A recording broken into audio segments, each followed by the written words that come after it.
기도하겠습니다. 거룩하신 아버지 하나님 감사합니다.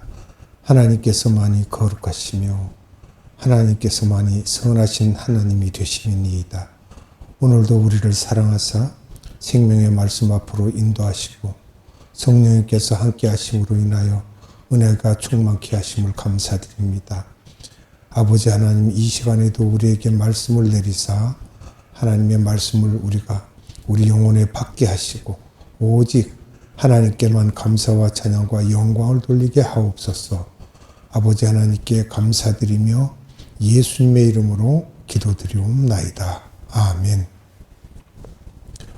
오늘은 초막절의 성전에서 가르치심에 대한 세 번째 시간입니다.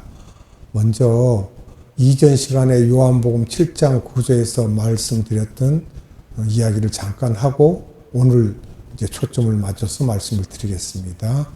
첫째, 요한복음 7장 1절에서 9절은 초막절 여행을 준비하는 이야기였고요. 둘째는 요한복음 7장 10절에서 13절은 초막절을 지키기 위해 예루살렘에 도착하시는 이야기입니다. 세 번째는 요한복음 7장 14절로 36절에 초막절 중간에 성전에서 가르치는 장면 3일 반 정도 지났을 때 이야기입니다. 오늘 이제 시작할 이야기가 네 번째 이야기인데요. 요한복음 7장 37절로 39절에 초막절 끝날, 즉 명절 큰 날이죠. 끝날 때 특별히 가르치신 말씀입니다. 요 날이 7월 21일이 됩니다. 누구든지 목마르거든 내게로 와라. 나를 믿는 자들은 성경의 이름과 같이 그 배에서 생수의 강이 흘러나리라. 그것을 곧 성령이라고 하며 영광받지 않으셨기 때문에 아직은 우리에게 흘러오지 않는다고 하신 말씀이 명절 끝날에 하신 말씀입니다. 그리고 다섯 번째 요한복음 7장 40절로 53절인데 초막절 설교에 반응하는 두 그룹에 대해 말씀하셨습니다. 이번 시간에는 이제 네 번째 말씀드렸던 요한복음 7장 37절로 39절에 대한 말씀입니다. 초막절 끝날, 이제 명절 큰 날이죠. 끝날 때가 7월 20일인데 특별히 가르치신 말씀이 있죠. 예수님을 믿는 사람이 예수님을 영접하고 받을 성령님에 대해서 말씀하시는 것입니다. 초막절 마지막 끝날에, 그러니까 7월 21일입니다. 예수님을 만나기 위한 통로인 성령님에 대해 말씀하십니다. 십자가 사건이 끝난 후 부활이 있은 후에 생수의 강이, 즉 성령이 뱃속에서, 우리 카르디아죠. 하트 깊숙한 곳에 뱃속까지 내려와야 함을 가리키면서 구원의 핵심 부분을 말씀하고 계십니다. 요한복음 2장에서 포도주에 대한 말씀을 하셨는데 이제는 포도주를 마시되 뱃속까지 마셔야 합니다. 뱃속까지 들어가도록, 우리 카르디아에까지요. 또 요한복음 3장에서도 거듭나기 위해서 물과 성령으로라고 하시면서 물과 성령도 뱃속까지 들어가야 된다는 거죠. 우리 카르디아까지요. 하트에까지. 요한복음 4장에서 야곱의 우물물이 샘물이 되어 또 역시 우리 카르디아까지 마셔야 된다는 거예요. 요한복음 5장에서 동하는 베데스다 못의 물을 우리가 뱃속까지 역시 들이켜야 된다는 거예요. 우리 카르디아까지. 요한복음 6장에서 오병이어에서도 우리 하트까지 먹는다는 것은 즉 묵상해서 소화해야 된다는 것을 말하고 있습니다. 오늘 뱃속까지, 즉 카르디아까지 먹는 것을 생수의 강이라고 하는 것입니다. 생수의 강은 어디에서 나와요? 라고 질문할 수 있죠. 즉 내 뱃속에서 나와야 한다는 것입니다. 우리가 먹은 것을 그대로 타인에게 전할 수 있어야 되는 것을 말씀하고 있는 것입니다. 잠언 4장 23절을 봅니다. 모든 지킬 만한 것 중에 더욱 내 마음을 지키라. 생명의 근원이 이에서 남이니라. 아멘. 생명의 근원. 우리 카르디아 안에서 나온다는 거죠. 요한복음 3장에서 말씀하신 거듭남의 요건이 있습니다. 이런 모든 것을 큰 날에 하셨죠. 예수님의 영을 내 속에 깊이 받아들여야 한다는 것입니다. 이러한 내용들을 살펴보려면 잠언 4장 23절, 요한복음 1장 12절, 요한복음 3장 16절, 요한복음 4장 14절, 요한복음 5장 24절, 요한복음 6장 53절로 58절, 요한복음 7장 37절로 38절입니다. 구원을 받으려면 어떻게 해야지 구원을 받을 수 있다는 것을 정리해 주시는 것입니다. 예수님의 영을 내 속에 깊이 영접하여야 한다는 것을 알려주고 있습니다. 우리가 혼의 구조를 잠시 살펴보겠습니다. 혼의 구조. 혼의 구조는 첫째 힘입니다. 스트렝스라고 하죠. 헬라어는 이스쿠스라고 하고요. 이것을 이제 첫째 힘. 그 다음에 이제 뜻입니다. 마인드라고 하죠. 헬라어로는 디아노이아입니다. 이게 우리가 하트의 두 번째 문으로 생각하시면 됩니다. 그 다음에는 목숨입니다. soul이라고 하죠. 헬라어로는 푸스케, 또 성품이라고도 합니다. 목숨. 또 그 다음에 마음입니다. 우리가 하트라고 하고 헬라어로는 카르디아 이렇게 합니다. 이렇게 우리 혼의 구조가 이렇게 되어 있습니다. 신명기 6장 5절 말씀을 봅니다. 너는 마음을 다하고 성품을 다하고 힘을 다하여 내 하나님 여호와를 사랑하라. 아멘. 마태복음 22장 37절을 봅니다. 예수께서 이르시되 내 마음을 다하고 목숨을 다하고 뜻을 다하여 주 너의 하나님을 사랑하라 하셨으니 아멘. 이것을 거꾸로 가면서 순서를 잡으면 바로 들어갈 수 있습니다. 마가복음 12장 30절입니다. 내 마음을 다하고 목숨을 다하고 뜻을 다하고 힘을 다하여 주 너의 하나님을 사랑하라 하신 것이요. 아멘. 마가복음 12장 30절에 여기서요. 마음, 또 목숨, 뜻, 힘이 나왔는데 여기서부터 힘, 뜻, 목숨, 마음으로 이렇게 가게 되면 우리 하트 끝까지 들어가는 겁니다. 누가복음 10장 27절을 봅니다. 대답하여 이르되 내 마음을 다하며 목숨을 다하며 힘을 다하며 뜻을 다하여 주 너의 하나님을 사랑하고 또한 내 이웃을 내 자신같이 사랑하라 하였나이다. 아멘. 이 내용을 우리가 깊이 생각해 보면 우리가 우리와 우리 이웃을 사랑하라는 이 말씀은 수평계명이죠. 그리고 하나님을 사랑하라는 건 수직계명이죠. 그렇게 우리가 이해를 하기가 쉽습니다. 요한복음 7장 37절로 39절 말씀을 봅니다. 명절 끝날 곧 큰 날에 예수께서 서서 외쳐 이르시되 누구든지 목마르거든 내게로 와서 마시라. 나를 믿는 자는 성경의 이름과 같이 그 배에서 생수의 강이 흘러나오리라 하시니 이는 그를 믿는 자들이 받을 성령을 가리켜 말씀하신 것이라. 괄호 열고 예수께서 아직 영광을 받지 아니하셨으므로 성령이 아직 그들에게 계시지 아니하시더라. 괄호 닫고 아멘. 어디까지 성령님이 들어와야 된다고 하십니까? 카르디아까지 성령님이 들어와야 요한복음 3장 16절의 말씀이 이루어진다는 것입니다. 요한복음 7장에서는 구원과 관한 여러 가지 말씀을 하시다가 구체적으로 구원을 받는 방법을 말씀하고 계십니다. 왜 초막절을 가장 큰 날이라고 하셨는가? 우리가 질문할 수 있죠. 즐거운 날은 오순절 날이라고 하셨습니다.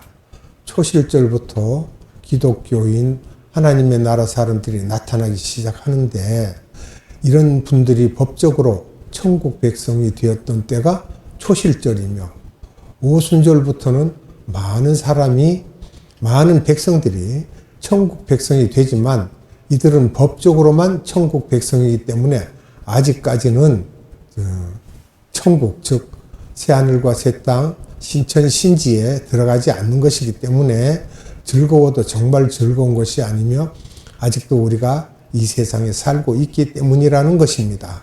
그러면 초막절을 보면 초막절을 큰 날이라고 하죠.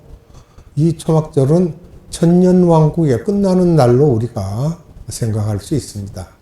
사탄을 불못에 영원히 넣는 날은 계시록 20장 10절에 기록되어 있죠. 백보자 심판이 있는 날 계시록 20장 11절로 15절에요.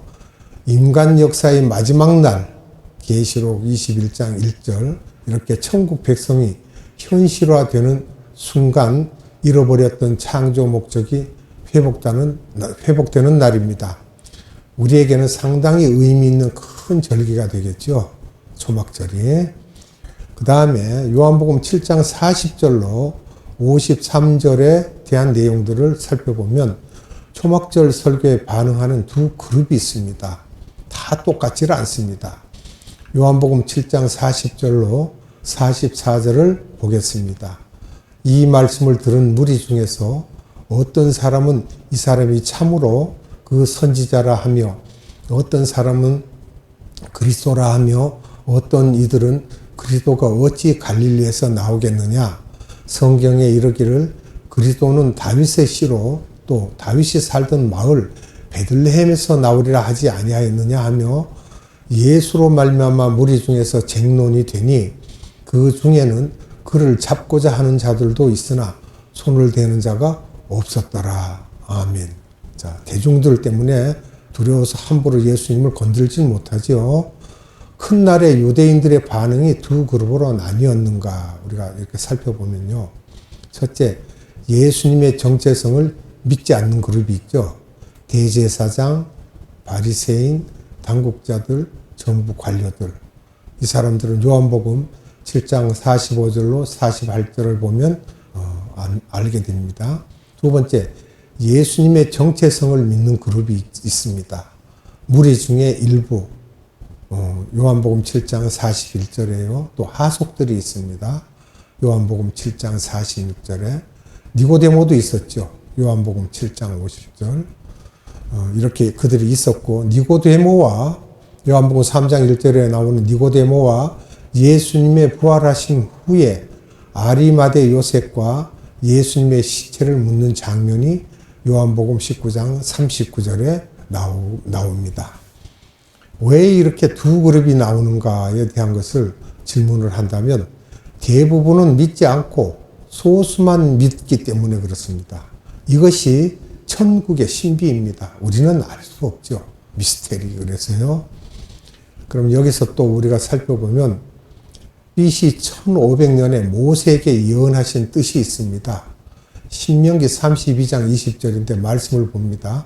그가 말씀하시기를 내가 내 얼굴을 그들에게 숨겨 그들의 종말이 어떠함을 보리니 그들은 심히 패역한 세대요 진실이 없는 자녀이미로다. 아멘.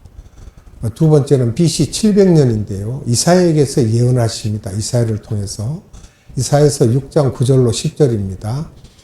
여호와께서 이르시되 가서 이 백성에게 이르기를 너희가 듣기는 들어도 깨닫지 못할 것이요 보기는 보아도 알지 못하리라 하여 이 백성의 마음을 둔하게 하며 그들의 귀가 막히고 그들의 눈이 감기게 하라.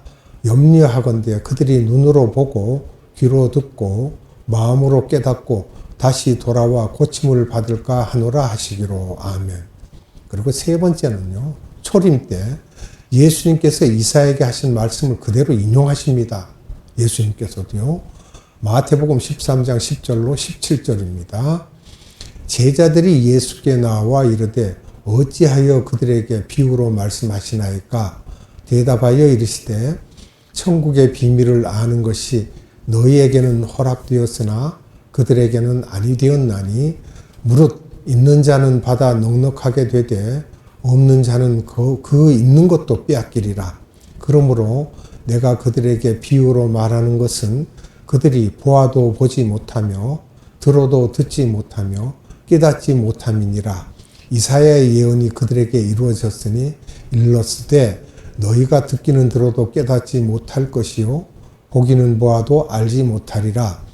이 백성들의 마음이 완악하여져서 그 귀는 듣기에 둔하고 눈은 감았으니 이는 눈으로 보고 귀로 듣고 마음으로 깨달아 돌이켜 내게 고침을 받을까 두려워함이라 하였느니라. 그러나 너희 눈은 봄으로 너희 귀는 들음으로 복이 있도다.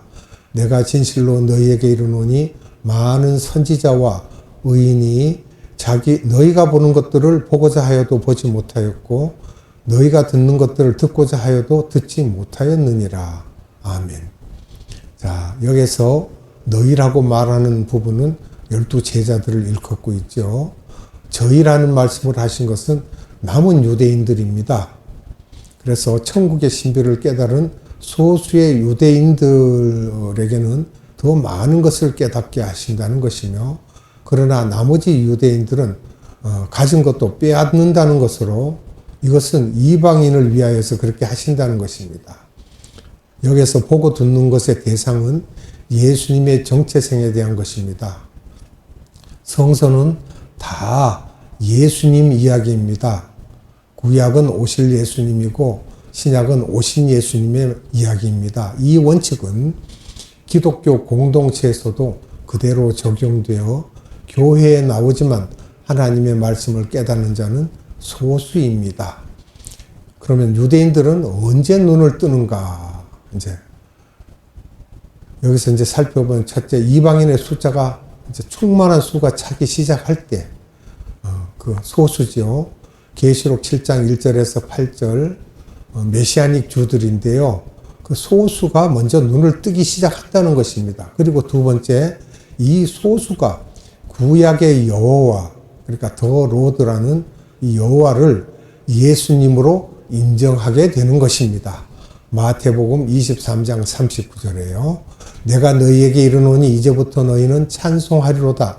주의 이름으로 오시는 이여 할 때까지 나를 보지 못하리라 하시니라. 이렇게 말씀하셨죠. 로마서 11장 25절을 봅니다. 형제들아, 너희가 스스로 지혜 있다 하면서 이 신비를 너희가 모르기를 내가 원하지 아니하노니, 이 신비는 이방인의 충만한 수가 들어오기까지 이스라엘의 더러는 우둔하게 된 것이라. 아멘. 이방인의 숫자가 어느 정도 차기 시작하면 나팔절이 시작되면서 휴거가 있고 7년 환란 동안에 또 이방인의 숫자가 또 늘어나고 천년왕국에 들어가서도 이방인에게 복음을 계속 전파하는데, 이때는 유대인들의 복음화도 함께 병행하게 되며 결국 천년왕국 끝날에, 즉 장막절이죠. 천년왕국 끝날에 마지막 4차 세계대전이 있지 않을까. 마와 곡이라는 계시록 20장에 나오는 그 지명을 보면 소련을 사용하여 일어나게 되는데, 이럴 때 이방인의 숫자도 다 차고 전 유대인들이 완전히 복음화된다는 것을 우리가 알 수가 있습니다. 로마서 11장 26절 말씀을 봅니다. 그리하여 온 이스라엘이 구원을 받으리라. 기록된 바 구원자가 시온에서 오사 야곱에게서 경건하지 않은 것을 돌이키시겠고. 아멘.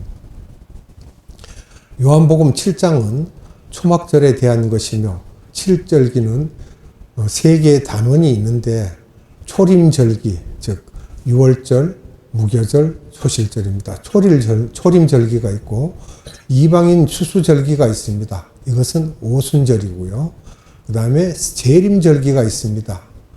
이 재림절기는 나팔절, 속죄절, 장막절이며, 장막절은 천년왕국이며 그 중에 마지막 끝나는 날은 큰 날. 왜 큰 날이란가? 우리가 이것을 보면 백보자 심판은 사탄이 지옥으로 들어가는 날입니다. 추수를 마치는 날, 새하늘과 새 땅에 들어가는 날이죠. 잃어버린 창조의 목적이 완전히 회복되는 날입니다. 천국 백성이 현실화되는 날입니다. 이때에 주님께서 어떻게 하면 거듭나는지에 대한 거듭남의 요건을 잘 설명해 주셨습니다. 이 성서는 신비스럽지만 그 속을 들여다보면 섬세한 하나님의 사랑을 볼 수 있는데, 즉 우리에게 새 생명을 주시기 위하여 이렇게 역사 속에서 섬세하게 보여주셨다는 것입니다. 이것은 아무나 볼 수 있는 것이 아니라 영의 눈에 띄어질 때 볼 수 있습니다. 기독교의 역사 속에서 살아난 예수님의 뜻을 볼 수 있고 성서 역사 속에서 이스라엘 역사 속에서 하나님의 사랑의 표현을 볼 수 있다고 하시면서 요한복음 5장 39절에서 말씀하신 것처럼 구약 성경을 서치해 봐라. 환하게 불을 켜서 봐라. 그 속에 내가 숨겨져 있다. 요한복음 7장에서도 숨겨진 예수님의 구원 이야기와 앞으로 인간 역사를 어떻게 끌고 갈 것이며 어떻게 마무리되고 유대인과 이방인의 관계성이 어떻게 전개될 것을 우리에게 보여주고 계신 것입니다. 그러니 하나님의 말씀이 얼마나 신나고 재미있고 기쁜 복음이 되겠습니까? 기도하겠습니다. 은혜가 풍성하신 아버지 하나님 감사합니다. 우리가 자세히 알지 못하더라도 하나님께서 우리에게 말씀을 주사 그 말씀으로 우리가 어떻게 살아야 하며 이후에 어떤 식으로 우리가 하나님의 자녀로서 하나님 나라에 가는지를 자세히 알 수 있도록 설명해 주심을 감사합니다. 하나님, 우리는 전부 양 같아서 제 길로 가거니와 하나님께서는 우리로 코너로 몰아서 하나님께로 갈 수 있도록 인도하시는 그 사랑하심에 감사를 드립니다. 오늘도 생명의 말씀으로 우리를 양육하신 아버지 하나님께 무한한 감사와 찬양과 영광을 올려드리며 예수님의 이름으로 감사하며 기도드리옵나이다. 아멘.